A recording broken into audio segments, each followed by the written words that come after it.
7178 number ہے اس حدیث کا، اور کتاب الاحکام کا باب 27 نمبر ہے، عنوان یہ ہے ما یکرہ من الصلاۃ۔ مسلمان ایسے ہو گئے جو حق کہتے تھے، ہاں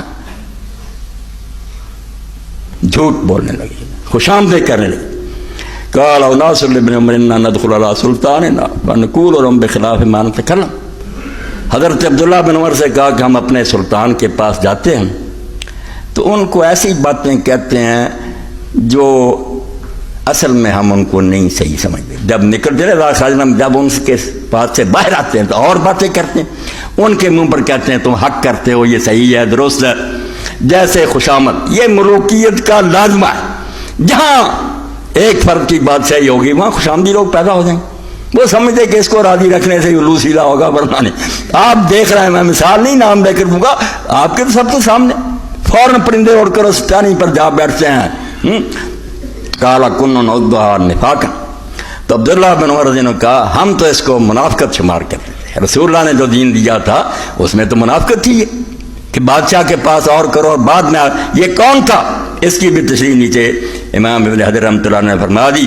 وواقع عند ابن ابی شیبہ من طریق ابی شعثاء قال دخل قوم علی ابن عمر فوقعوا فی یزید ابن معاویہ۔ اور پتہ تو سب کو تھا، یہ کہتے ہیں نہیں اگر حسین سچا تھا لوگ نہ بولو، لوگ بولتے تھے مگر سامنے نہیں بول سکتے تھے، حسین سامنے بولا۔ ورنہ جیسے امام ابن کثیر رحمۃ اللہ علیہ فرماتے ہیں امت کا ایک شخص بھی ایسا نہیں تھا جو یزید کو حسین کے مقابلے میں اچھا سمجھتا، صرف دولت امویہ جو تھی دشمن تھی اس کی، ورنہ مسلمانوں کے سینہ میں اس کی محبت موجود تھی، سب جان۔ اس لیے عظیم انسان کو نکلنا پڑا، جنت کے جوانوں کے سردار کو، اور میں آپ تک پہنچا دوں جو حسین کا دشمن ہے وہ رسول کا دشمن ہے۔ اللہ کے رسول علیہ السلام نے فرمایا، ابو ہریرہ رضی اللہ عنہ روایت کرتے ہیں، مسند احمد ہے، مستدرک ہے، صاف فرمایا من احب الحسن والحسین قد احبنی، جو حسن اور حسین سے پیار کرتا وہ مجھ سے پیار کرتا، وہ من ابغضہما قد ابغضنی، جس کے سینے میں ان سے دشمنی ہے وہ میرا دشمن ہے، رسول کا دشمن ہے۔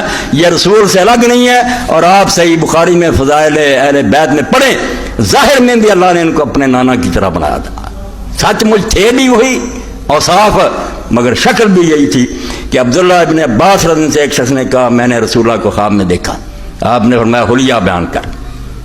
اس نے کہا بے حسن ابن علی جو ہے نا بالکل ان کے مشابہ تھے، آپ نے فرمایا تو نے واقعی رسول اللہ کو دیکھا، صحیح بات ہے کہ حسن سر سے پاؤں تک رسول اللہ کے مشابہ تھے۔ اور جب عبید اللہ بن زیاد کا امام بخاری ترمذی لکھتے ہیں نامراد، اس کا دربار تھا اور وہ حضرت حسین رضی اللہ عنہ کی ناک پر چھڑی مار رہا تھا اور کہتا کیا حسن ہے اس میں، لوگ کہتے ہیں بڑا حسین ہے، تو حضرت انس نے کہا اللہ کی قسم حسین اللہ کے رسول کے سر سے پاؤں تک مشابہ تھا۔ یہ تانا دے رہا ہے اگر یہ حسین نہیں جو رسول اللہ سے مشابہ رہا ہے تو اور کون حسین ہو؟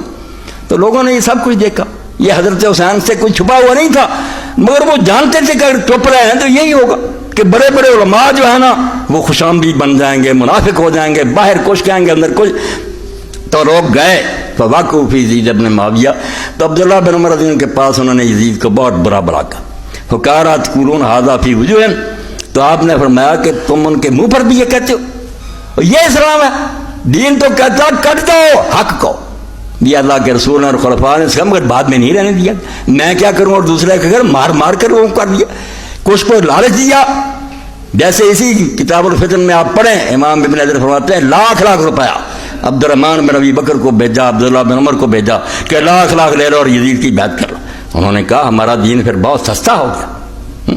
لالچ بھی اس نے دینا شروع کیا، خدا کے لیے حدیثیں دیکھیں، تاریخ کو آگ لگائیں، یہ سب تاریخیں لکھ رہے ہیں مجلے اور دوسرے، وہی تبری جو جھوٹیاں اٹھائے پھرتے ہیں۔ بے آپ حدیث کی کتابیں کیوں نہیں پڑھتے کہ دین پر کیا قیامت گزر رہی تھی، اس کا ذکر نہیں کرتے تم لوگ؟ اللہ کا خوف نہیں تمہارے دلوں میں؟ تو انہوں نے کہا